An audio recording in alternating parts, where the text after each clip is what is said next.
श्रीराम समर्थ श्रीराम। शुका सारिखे पूर्ण वैराग्य जाचे, वशिष्ठा परिज्ञान योगेश्वराजे। कवी वाल्मिका सारिखा मान्य ऐसा, नमस्कार माझा सद्गुरु रामदासा। मला वाटते अंतरित्वा वसावे, तुझ्या दासबोधासी त्वा बोध व्हावे। अपत्या परी पाववी प्रेमग्रासा, महाराज या सद्गुरु रामदासा। जय जय रघुवीर समर्थ। सब संतन की जय, भारत माता की जय। श्रोता वक्ता श्रीराम समर्थ श्रीराम। उपस्थित सर्व आदरणीय साधक बंधू आणि भगिनींनो, श्री समर्थांनी दशक 8 समास 2 मध्ये जो बोध केला आहे त्याचा आज आपल्याला श्रवण करायचा आहे। श्री समर्थांनी या संपूर्ण दशकाचं नाव मायोद्भव असं नाव दिलेलं आहे।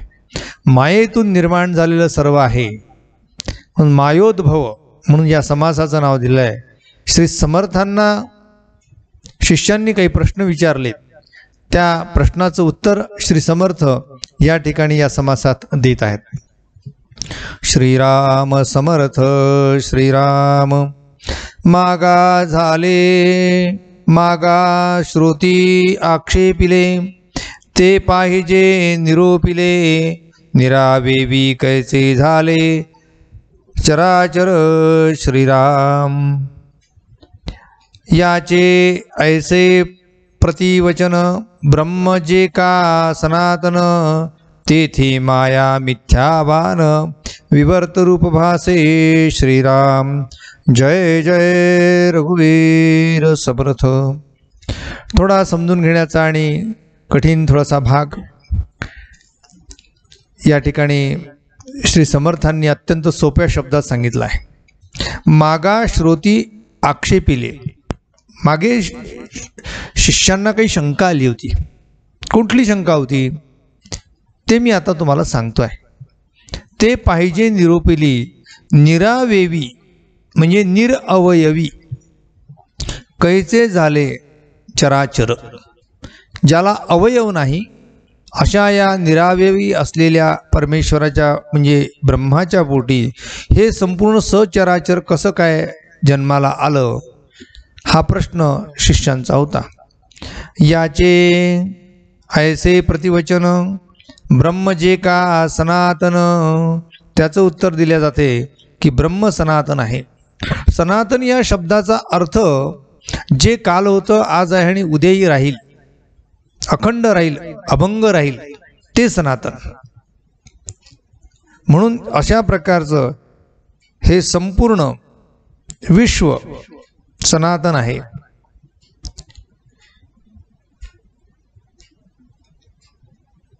या सनातन असलेल्या या विश्वाची याचे प्रतिवचन, ब्रह्म जे का सनातन, विश्व सनातन नाही, ब्रह्म सनातन आहे। विश्व नष्ट होणार आहे, ब्रह्म कायम राहणार आहे। जेथे माया मिथ्याभान, विवर्त भासे श्रीराम। आदि एक ब्रह्म परब्रह्म, नित्यमुक्त अक्रिय ब्रह्म, तेथे अव्याकृत सूक्ष्म, झाली मूळ माया श्रीराम। श्री समर्थांनी इथे विवर्त असा शब्द वापरलाय।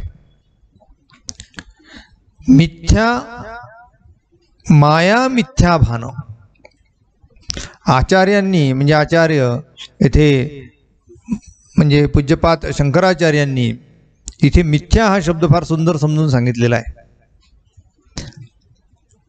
आणि समर्थही तेच सांगतात की माया जी आम्हाला दिसते ती तशी नाही आहे, त्यापेक्षा काही विपरीत आहे, म्हणून त्याला मिथ्या म्हटलेला आहे। माया शब्दाची उत्पत्ती मा म्हणजे नाही आणि या म्हणजे जी, जी मुळात नाही आहे तिला माया म्हणतात. ती जी माया, ती माया ही मिथ्या आहे आणि तिचा भास सुद्धा मिथ्या आहे. म्हणून समर्थ म्हणतात त्याला विवर्त म्हटलेला आहे. तो विवर्त या शब्दाचा अर्थ असा घेऊ आपण की मायेचा मिथ्या भास आहे. म्हणजे जे आपल्याला डोळ्यांनी दिसते ते वेगळं आहे. आम्हाला जे भासते त्यापेक्षा सत्यस्थिती वेगळी आहे. याला मिथ्या असं म्हणतात. तुम्ही म्हणाल असं कसं होते हो, जे डोळ्याने दिसते ते तसंच असते. डोळ्याने दिसते वेगळं आणि प्रत्यक्ष काही वेगळं असते. आपला व्यवहारातला उदाहरण आहे, दुरून डोंगर साजरे. मला तुम्ही खरंच सांगा, डोंगराकडे पाहत असताना ते किती साजरं दिसते, किती सुंदर दिसते डोंगराचा भाग. पण प्रत्यक्ष जर तुम्ही डोंगरावर चढले तर तुमच्या डोळ्यांना दिसणारा तो हिरवा गालीचा कुठे गेला? ते दिसणारं सृष्टी सौंदर्य एका दृष्टीमध्ये तिथे जाऊन आम्हाला ते नष्ट झालेले दिसते. तिथे दगड धोंडे काटे कुटे खाच खळगे सगळे दिसायला लागतात. म्हणजे दिसते तसं नसते म्हणून जग फसते, अशा प्रकारचं वचन आहे. जे दिसते आहे तसं नाही हे समजणे याचा अर्थ आहे ज्ञान. आम्हाला वाळूमधून चालत असताना चांदी दिसते, पण जेव्हा चांदी म्हणून आम्ही त्याला उचलतो तेव्हा ती चांदी नसून ते शिंपलं आहे असा भास होतो. दोरी आम्हाला दिसते की साप दिसतो, तर या ठिकाणी दोरी आम्हाला मुळात असते पण त्या दोरीवर आम्हाला तो साप दिसतो. याला मिथ्यत्व म्हटलेलं आहे. म्हणून श्री समर्थांनी आदि एक, मुळात परब्रह्म, मूळ परब्रह्म आहे. नित्यमुक्त परब्रह्म कसं आहे, ते कशात बंधनातच नाही, ते नित्यमुक्त आहे. आणि अक्रिय आहे. या अक्रिय या शब्दाचा अर्थ ते निष्क्रिय आहे. परब्रह्म काय करणार आहे? ते आहे. ते अव्याकृत सृष्टी झाली मूळ माया, पण त्याच्यापासून निर्माण झालेली ही मूळ माया आहे. आणि मूळ मायेचा हा सगळा पसार आहे. म्हणून श्री समर्थांनी कोणाच्या कोणकोणत्या शंका आहेत, कोण कोणाचे काय काय विचार आहेत, कोण या सृष्टीची निर्मिती कशी झाली असा प्रश्न जर निर्माण केला तर भिन्न भिन्न मतं निर्माण होतात. हे जग कसं निर्माण झालं या प्रश्नाचं उत्तर कोण देईल सांगा बरं? मुळामध्ये हे जग कसं निर्माण झालं या प्रश्नाचं उत्तर कोणीही देऊ शकणार नाही. कारण जग निर्माण जेव्हा झालं त्यावेळी तुम्ही आम्ही कोणी नव्हतो. जो सांगत असेल की जग असं निर्माण झालेलं आहे, त्या सांगण्यामध्ये सुद्धा किती सत्यता असेल सांगता येत नाही. कारण तो त्यावेळेस निर्माण होताना आपण तो नव्हता. त्यांनी अनुमान लावलेला आहे, त्यांनी अंदाज लावलेला आहे. त्याच्या नजरेमध्ये त्याच्या विचारामध्ये ज्या गोष्टी येतात त्याचा विचार करून ईश्वर जग कसं निर्माण झालं आहे याचा तो विचार करतोय.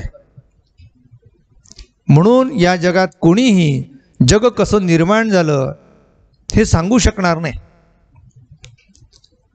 मूल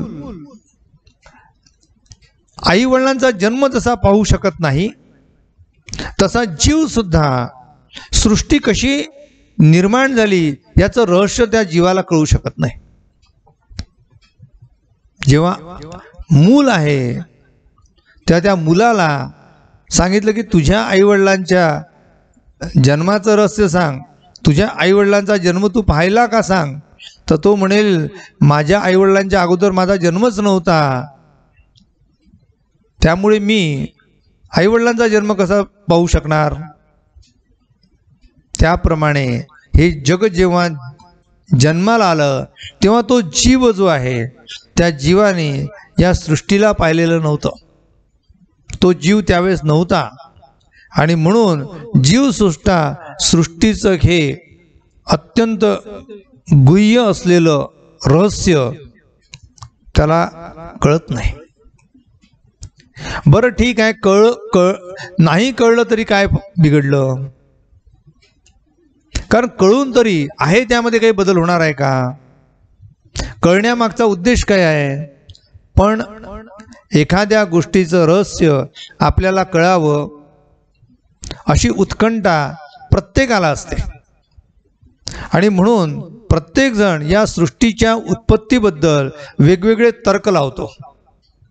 म्हणून या तर्कातून कोणाकोणाचे कोणकोणते तर्क आहेत याचाच उल्लेख श्री समर्थांनी इथे केलाय. श्रीराम समर्थ श्रीराम इथे आशंका शब्द वापरून त्यांनी उत्तर दिलेलं आहे. एक ब्रह्म निराकार मुक्त अक्रिय निर्विकार तेथे माया औडंबर कोठून झाले श्रीराम. एक ब्रह्म निराकार, ते ब्रह्म मुळात निराकार आहे, ते मुक्त आहे, ते निष्क्रिय आहे, ते निर्विकार आहे. असं असताना या संपूर्ण विश्वाला, या संपूर्ण मायेला कोणी निर्माण केलं, ही कुठून आली, ही शंका आहे. ब्रह्म अखंड निर्गुण, ब्रह्म कसं आहे, ते अखंड आहे, ते निर्गुण आहे. मग जे अखंड आहे, जे निर्गुण आहे असं परब्रह्म आहे, त्या निर्गुणाच्या ठिकाणी तेथे इच्छाधरी कोण. प्रश्न आला की त्याची इच्छा कोणी धरली. निर्गुणी सगुणे विण इच्छा नाही श्रीराम. इच्छा हा शब्द सगुणाचा आहे. ज्याने सगुणत्व प्राप्त केलेला आहे, ज्याला सगुणत्व मिळालेला आहे, तो सगुण जो आहे तो इच्छा धरेल. जो मुळात निर्गुण आहे तो निरीच्छा आहे, तो निष्क्रिय आहे, तो निर्विकार आहे, तो अखंड आहे, तो निर्गुण आहे. असा निर्गुण असलेल्या परब्रह्माला इच्छा कुठे जन्माला आली, ती कशी आली. निर्गुणी सगुणे विण इच्छा नाही, इथे अधिक स्पष्ट केलं त्यांनी. समर्थ म्हणतात आहे निर्गुणामध्ये सगुण आल्याशिवाय इच्छा जन्मू शकत नाही, इच्छा निर्माण होऊ शकत नाही. मुळी असे चिना सगुण म्हणून नामे निर्गुण तेथे झाले सगुण कोणे परी श्रीराम. पुन्हा प्रश्न. ते म्हणाल ठीक आहे बाप, निर्गुणाच्या ठिकाणी सगुण जन्माला आलं किंवा सगुणातून तू इच्छा निर्माण झाली. पण समर्थ त्यांना शंका आली आहे अनेक शिष्यांना. ते म्हणतात आहे की मुळी असोनिया सगुण, जर सगुण असेल तर त्या सगुणाला सगुण कसं म्हणावं, कारण हा मुळात तो निर्गुण आहे. म्हणून नामे निर्गुण मुळी असेची न सगुण. तो मुळात सगुण नाही म्हणूनच तर त्याचं नाव निर्गुण पडलं. कोणाचं, परब्रह्माचं. तेथे झाले सगुण कोणे परी. मग जिथे जर मुळात निर्गुण आहे, गुणाचा लेश नाही आहे, तर त्या ठिकाणी सगुण हा जन्माला कसा आला, सगुणाचा स्पर्श कसा झाला, सगुणाची सुरुवात कशी झाली. निर्गुणाचे नि गुण आले ऐसे जरी अनुवादले लागो पाये तेणे बोले मूर्खपण श्रीराम. निर्गुणाला सगुणत्व जर असं आलं असं आम्ही जर म्हटलं तरी सुद्धा ते हास्यास्पद अज्ञानासारखं होईल की निर्गुण सगुण झाले. मुळात ते निर्गुण आहे, ते सगुण कसं, ते असं अनुवाद करणं योग्य होणार नाही असं काही लोक म्हणतात. एक म्हणती निरावेव. काही लोक म्हणतात परब्रह्म हा निरावेव आहे, निरअवयव आहे, त्याला अवयव नाही. करुणी अकर्ता तो देव, त्याची लीला बापुढे जीव, काय जाणती श्रीराम. हा असलेला हा जीव, अज्ञानी जीव अशा प्रकारे परब्रह्माचं खरं स्वरूप कसं काय, त्याची लीला कशी काय जाणू शकेल. करुणी अकर्ता तो देव, तो करतो आणि तरी सुद्धा तो अकर्ता असतो. म्हणून कर्तुम अकर्तुम अन्यथा कर्तुम यामध्ये अशी लीला झालेली आहे. एक म्हणती तो परमात्मा, एक म्हणतात आहे की तो परमात्मा आहे.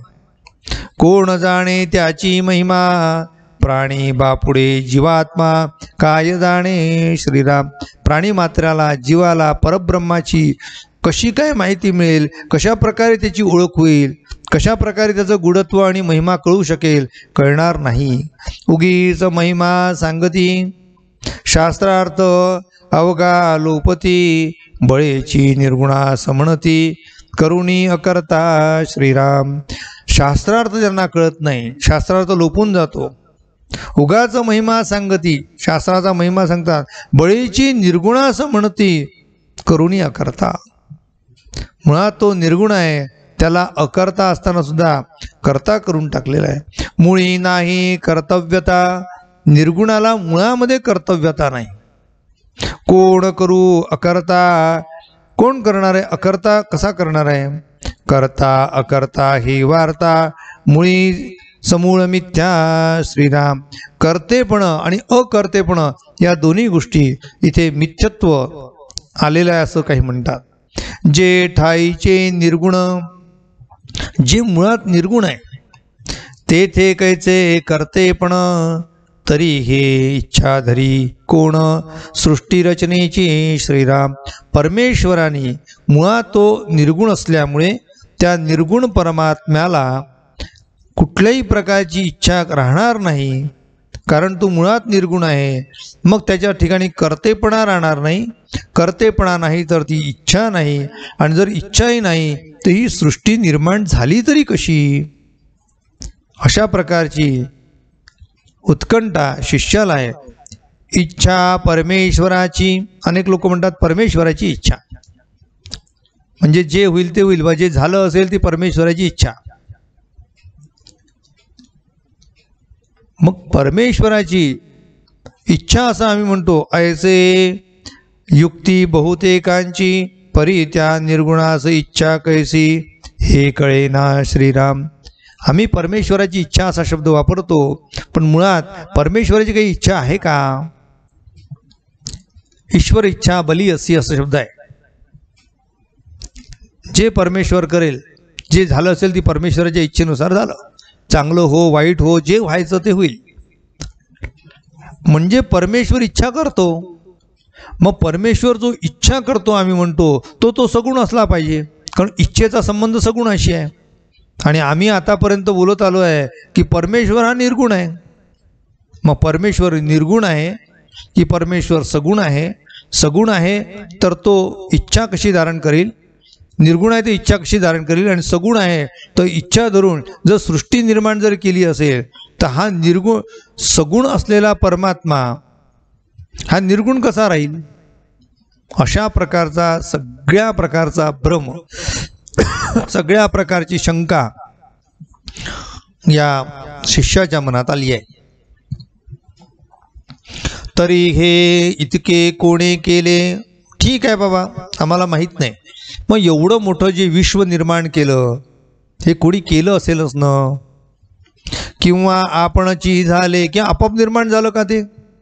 देवे विण उभारले कोणे परे श्रीराम. ठीक आहे, देव बाजूला ठेवून देऊ, देवाने केलं नाही असं म्हणून तो निर्गुण आहे, नाही केलं. मग हे केलं कोणी. हे संपूर्ण जगडांबर जे आहे, हे माया अवडंबर आहे, हे कोणी निर्माण केलं.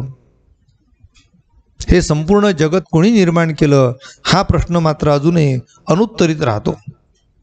देवे विण झाले सर्व, देवाशिवाय हे सर्व झालं. मग देवास कैचा ठाव, तेथे देवाचा अभाव दिसून आला श्रीराम.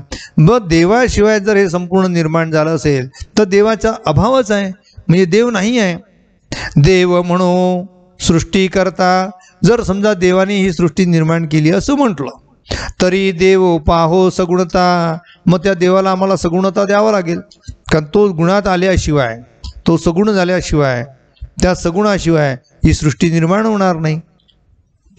कारण सगुणत्व येईल, सगुणाच्या पोटी इच्छा येईल, इच्छेपोटी कार्य होईल, कार्यामुळे तो कर्ता ठरेल. अशा सगळ्या एकमेकात असलेल्या त्या साखळ्या आहेत. निर्गुणपणाची वार्ता देवाच बुडली श्रीराम. आता म्हणून तो देव आता निर्गुण राहिलाच नाही. देव ठाईचा निर्गुण.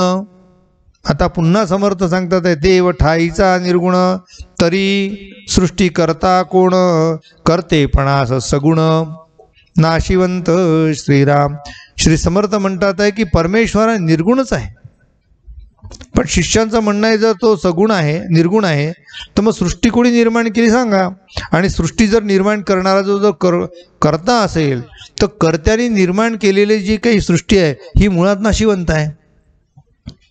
तेथे पडले विचार, अशा प्रकारचा विविध प्रकारचा विचार आलेला आहे. कैसे झाले सचराचर, संपूर्ण हे सचराचर कसं निर्माण झालं, माया म्हणू अशा प्रकारे कैसे झाले सचराचर, अशा प्रकारे हे संपूर्ण चराचर कसं निर्माण झालं. माया म्हणो स्वतंत्र, तरी हे विपरीत दिसे श्रीराम. मायेला जर आम्ही स्वतंत्र म्हटलं तर ब्रह्मापेक्षा जर माया वेगळी आहे आणि तिचं स्वतःचं जर अस्तित्व आहे तर परब्रह्मापेक्षा मायेचं महत्त्व वाढेल. परब्रह्माशिवाय माया आहे का. म्हणून असे नानाविध प्रश्न शिष्यांच्या मनात येतात आहे. माया कोणी कोणी नाही केली, हे आपणची विस्तारली, ऐसी बोलता बुडाली देवाची वार्ता श्रीराम.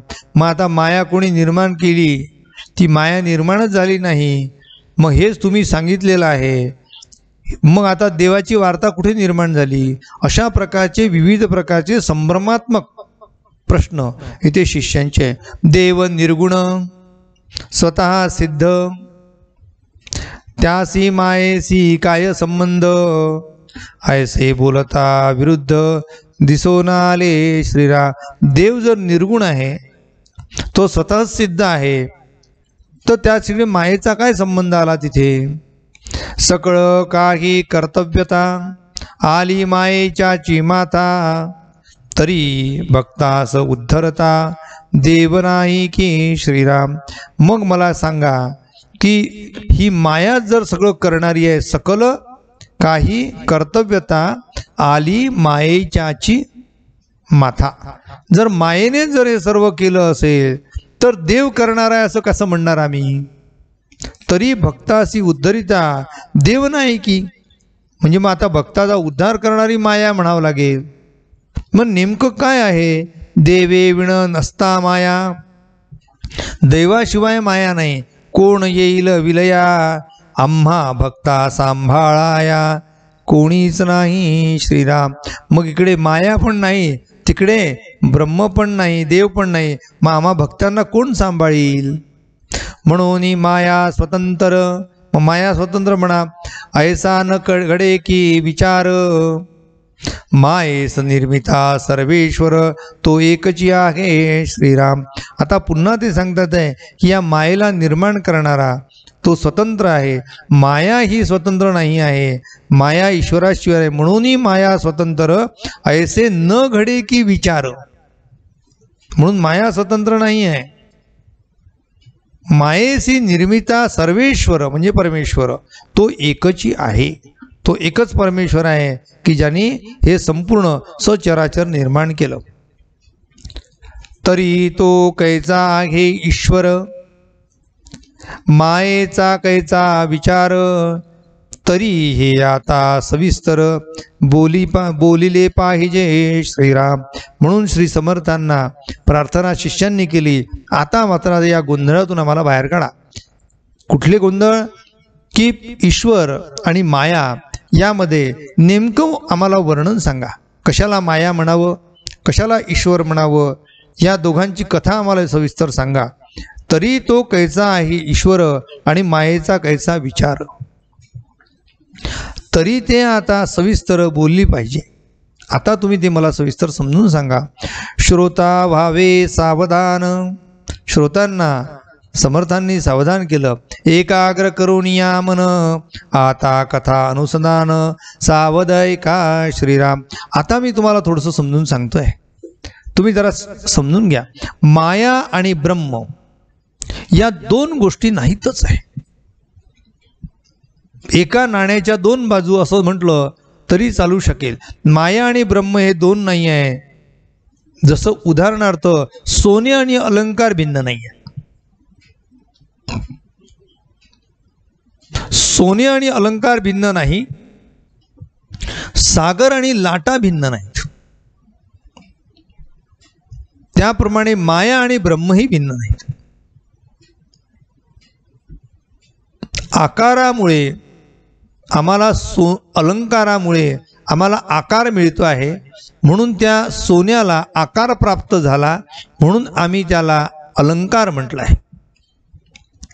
आणि पाण्याला म्हणजे सागराला, समुद्राला आकार प्राप्त झाला, म्हणून त्याला आम्ही लाटा म्हटलं आहे. मग लाटा आणि सागराचं पाणी भिन्न आहे का हो? भिन्न नाही. मग लाटा का म्हटलं आम्ही? त्याला आकार प्राप्त झाला म्हणून. तसं प्रत्यक्ष ब्रह्म आणि त्याची माया ही पण भिन्न नाही आहे. म्हणून सोनं आणि त्यातून निर्माण केलेला अलंकार, माझ्या हातातील दिसणारी अंगठी, ही अंगठी सोन्याची आहे, म्हणजे याचा अर्थ या अंगठीमध्ये सोनंही आहे आणि ही अंगठी पण आहे. आकारामुळे हिला अंगठी म्हटलं, परंतु मुळामध्ये ते सुवर्ण आहे. तसं परमेश्वर मूळ आहे, निर्गुण परमेश्वर मूळ आहे, पण त्याला आकार प्राप्त झाला आणि त्या आकारामुळे आम्हाला त्या आकारातच आम्ही गुंतलो आणि आकारालाच खरं मानू लागलो, आणि म्हणून ती तिथे माया जन्माला आली आहे. म्हणून आमचं लक्ष त्या आकाराकडे जाते, सोनाराचं लक्ष त्या सोन्याकडे जाते. त्याप्रमाणे विचक्षण मनुष्य, बुद्धिमान मनुष्य, प्रज्ञावान मनुष्य, परब्रह्म जे आहे ते सर्वत्र नटलेलं आहे, पण जे तुम्हाला दिसते तसं नाही, असा आग्रहपूर्वक सांगता. श्लोकार्धेन प्रवक्ष्यामि यदुक्तम ग्रंथकोटिभी ब्रह्म सत्य जगन्मिथ्या जीवो ब्रह्मैव नापरः, हे वचन त्यासाठी प्रसिद्ध झालेलं आहे. म्हणून आमचा जीव हा परब्रह्म आहे, परंतु तो आकारामध्ये आला म्हणून आम्हाला ती माया दिसते आहे. म्हणून आकार बाजूला सारा उरलेला परब्रह्म आहे. राहिलेल्या समर्थांनी दिलेलं उत्तर आपण उद्या ऐकणार आहोत. म्हणून समर्थ म्हणतात, श्रोती व्हावे सावधान. आता ऐका, मी तुम्हाला याचं सगळं सविस्तर स्पष्टीकरण सांगतो. श्रोता व्हावे सावधान, एकाग्र करून या मन, आता कथानुसंधान, सावध ऐका श्रीराम. आता सावधतेने इथे ईश्वर आणि मायेचं वर्णन ऐका. ते वर्णन ऐकल्यानंतर तुम्हाला माया टाकता आली पाहिजे आणि त्यातलं जे ब्रह्मतत्व आहे ते स्वीकारता आलं पाहिजे. त्या ब्रह्मावर आपलं लक्ष केंद्रित करता आलं पाहिजे आणि मी परब्रह्म आहे या गोष्टी आपल्याला हळूहळू कळू लागल्या पाहिजे. त्या कळण्यासाठी श्री समर्थ पुढील सगळा हा ज्ञानाचा साठा तुमच्यासाठी ठेवतात आहे. तो आपण उद्याच्या निरूपणात पाहूया. आपल्या सर्वांच्या हृदयस्थ असलेल्या त्या परमेश्वराला विनम्र अभिवादन करतो आणि आजची निरूपण सेवा येथेच संपन्न करतो. उपासनेला दृढ चालवावे, भूदेव संतासी सदा नमावे, सत्कर्म योगे वय घालवावे, सर्वामुखी मंगल बोलवावे, जय जय रघुवीर समर्थ, सब संतन की जय। भारत माता की जय। श्रोता वक्ता श्रीराम समर्थ। श्रीराम।